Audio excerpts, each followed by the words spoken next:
man? What's up, Alex?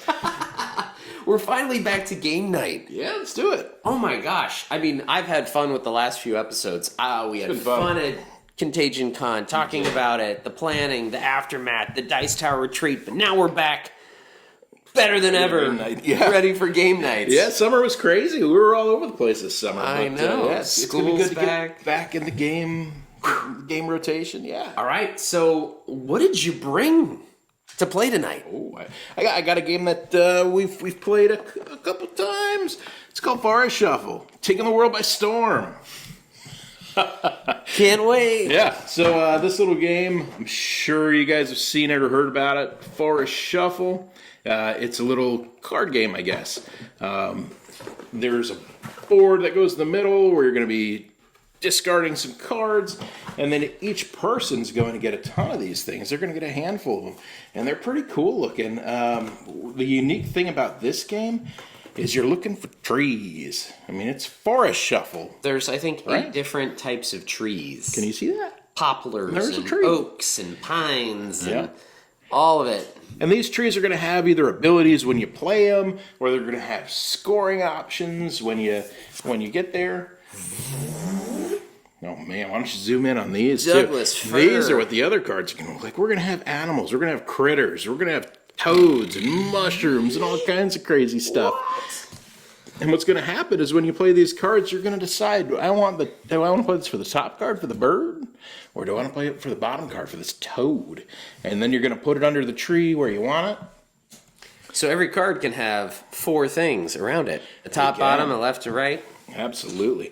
And all these things you're going to score in different ways. You may have a bobcat that scores if there's a roe deer near him. You can have some mushrooms which score based on how many other cards are below it. So there's all kinds of scoring options.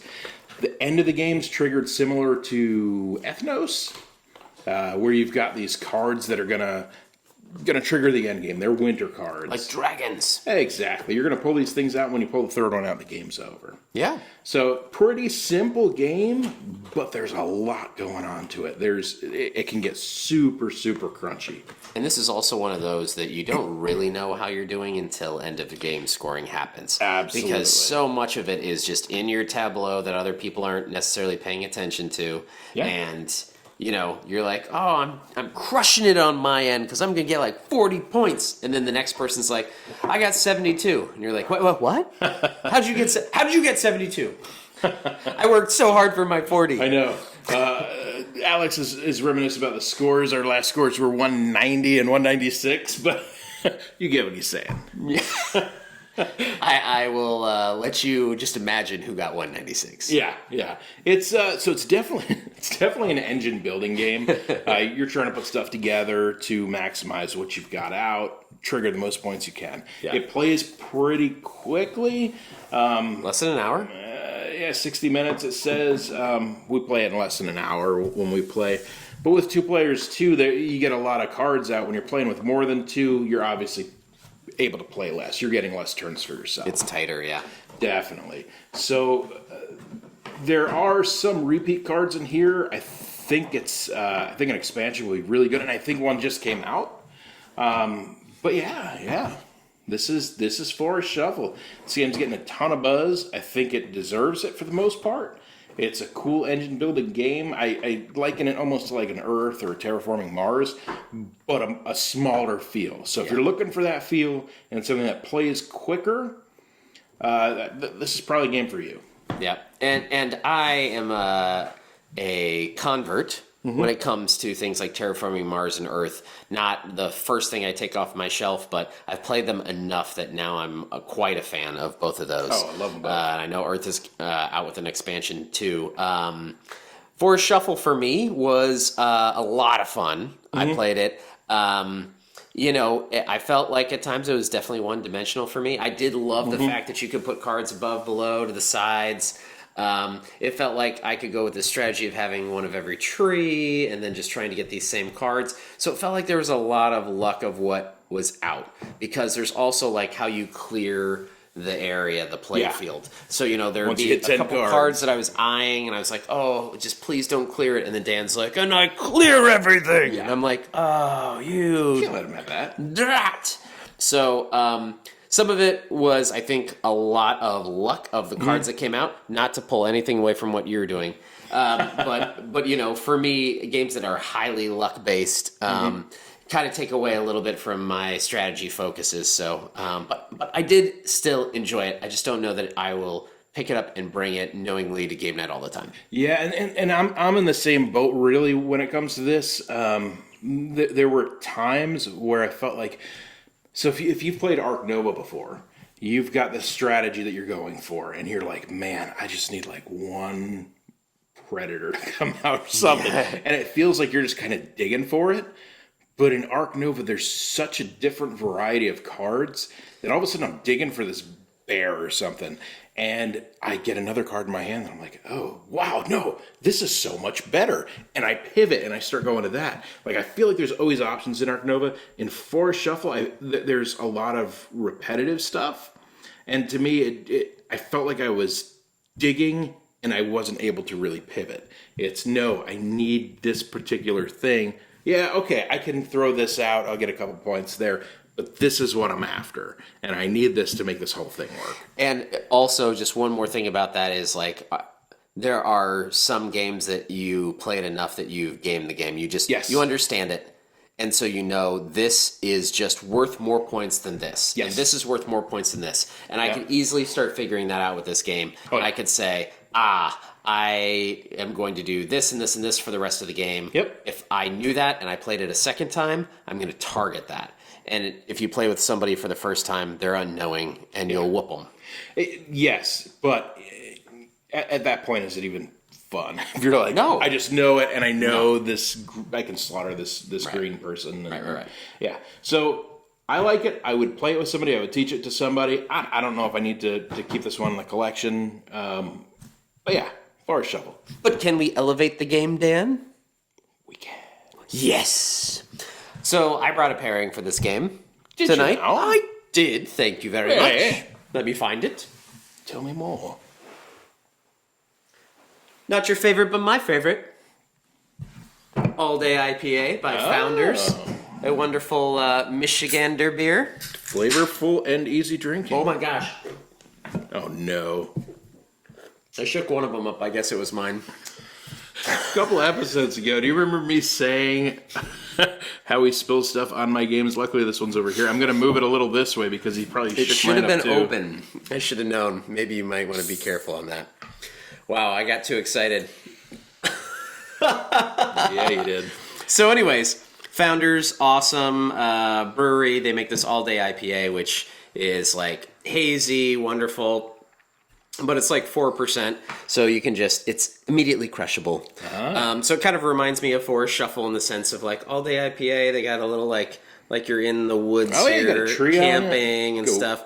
So I was like, those woody wagons. Easy drinking, easy playing. I could see this being a good camping game. So it just made me start thinking about, take it to the park, do a picnic, play a little Forest Shuffle, look at your surroundings, become one with nature, and have a little Founders or two. Let's say you open a beer. What a slob. Nothing to see here. Yeah. We don't have all that video magic that others do, you know, where they're just like, gone. Yeah. I got it on my arm. I didn't get it on the table. So anyways, something fun, but what do you think, Dan? I think it's, I think this doesn't suck as much as most IPAs suck. I can taste a little citrus. It's not just like that's the Cascade hops in the face. Yeah. So yeah, this one does have some other stuff going for it. As far as IPAs go, it's one of the better ones. It's crushable. It is easy drinking, easy playing. Just definitely fun all around. You got it. Very cool. Did you bring anything? Oh, you know I did. I know you did. What'd you bring? I did. So for me, one of the coolest things about the game is placing those animals and trying to decide which animal you're going to put in. So you've got the mushrooms and the frogs and amphibians and stuff on the bottom. You've got the predators and the herbivores on the sides. Yep. You got the birds up top, the birds. That's where it's at, right? The birds, caw. Yeah, one of the coolest birds. Is the seagull. Yes, I brought seagull rum. No, the eagle. I love it. Eagle Rare. It's going to be a good night, Dan. Any of you whiskey aficionados, I'm sure know Eagle Rare. It is one of Buffalo Trace's offerings. It's a 10-year bourbon out of the Buffalo Trace distillery. This guy right here it's a little bit difficult to get at times, but of those Buffalo Trace offerings, other than the standard Buffalo Trace and Sazerac, this is probably one of the easiest of their whiskeys to get. At its MSRP, it's a steal. I think this thing's like $35, maybe $40 now. But you're not going to find it for that amazing. typically. Yeah, I see it in Georgia for $40 almost every year I go up. Really? Yeah. So He's never brought back a bottle for his friend. Oh, they have stacks of cases on it. I'll give them a plug too. The store I go to up in Georgia is in this fine city of Helen. It's called Helen Cellar. It's amazing. Helen Cellar is going to be dry this year. That's fine. As long as you guys getting it, I don't mind. Thank you for sharing, Dan. Yeah, no I do problem. love me some Eagle Rare. Mm-hmm. It's a great one. It's everything you want out of a bourbon. It's the oak, the vanilla, the caramel, the brown sugar. I have to say that Eagle Rare was one of the very first whiskeys that ever got me into American whiskey. And I know that sounds weird as an American, but I was always more into Scotch, just from heritage and just kind of like what I drank. So to get into American whiskey, I was almost a snob about it. And then this, I tried for the first time, and I love Eagle Rare. Oh, it's It's so good. It is. Yeah, you'll see some single barrels out there where people pick their own barrels. They'll sample a bunch of them, and they'll pick one. I think the single barrels typically go for like $70-$80. 100% worth it. This is so good. This standard one, I've seen it sell for as much as $100. I don't think it's worth it at $100, but if you can get it for $50 or less, I'd grab it. And see, for me, I almost say that I'm a little different because I love the carameliness. I'm not a huge sweet fan. It is sweet as heck, but it's almost worth the $100 price tag for me. And that's coming from a guy who buys whiskey all the time. That's in that 100 range. So, I mean, it does it for me for American whiskey. It's one of my favorites. Yeah. I get it whenever I can find it. Me too. So, yeah, we're pairing the Founders All Day IPA and the Eagle Rare with a little Forest Shuffle. Yeah. It's going to be a good night. This is going to be a fabulous night. I'm so excited, Dan. Yeah, me too. It's going to be fun. So let's give it. Do you give it a two glasses wide up, or I'll drink to that, or a little half? We haven't done this in a minute, so you know. Yeah, I know. I've already poured some on the table, so I think we know where I'm at. But I'm going to give it kind of a halfway. Yeah. It's not a glass up, not a drain pour. I think you found a way to elevate this game to, instead of being For me. glass, pour it out. It's to me, it's a glass partially full, right? You know, Yeah. because of the pairing. Yeah, where I think Forest Shuffle doesn't live up to the hype that it's getting. I think it's good. I don't think it's as good as everybody's saying.